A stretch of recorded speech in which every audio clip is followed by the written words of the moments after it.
নমস্কার, আমি রাজ। আপনারা দেখছেন খবর 24 ঘন্টা। কালীঘাটের কাকু ওরফে সুজয় কৃষ্ণ ভদ্রের অন্তর্বর্তীকালীন জামিনের মেয়াদ বৃদ্ধি করল কলকাতা হাইকোর্ট।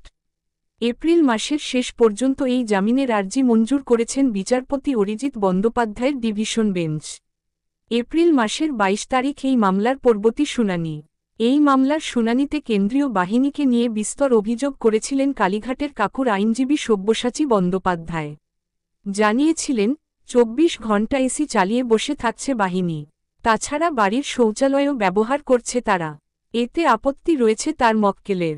সেই প্রেক্ষিতে আদালতের কাছে আর্জি ছিল বাড়ির নিচের শৌচালয় যেন বাহিনী ব্যবহার করে।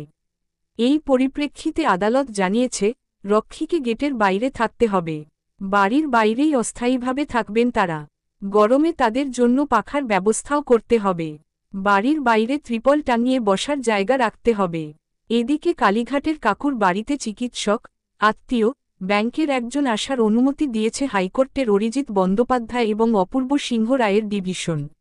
সুজয় কৃষ্ণ ভদ্রের শারীরিক অবস্থার দিকে তাকিয়ে তার জামিনের আবেদন মঞ্জুর করেছিল কলকাতা হাইকোর্ট। তবে শর্ত হিসেবে বলা হয়েছিল তিনি চিকিৎসার প্রয়োজন ছাড়া বাড়ির বাইরে বেরতে পারবেন না, অন্য কোথাও যেতে গেলে সিবিআই এর অনুমতি নিতে হবে। এছাড়া কেন্দ্রীয় বাহিনীর নজরদারিতে তাকে থাকতে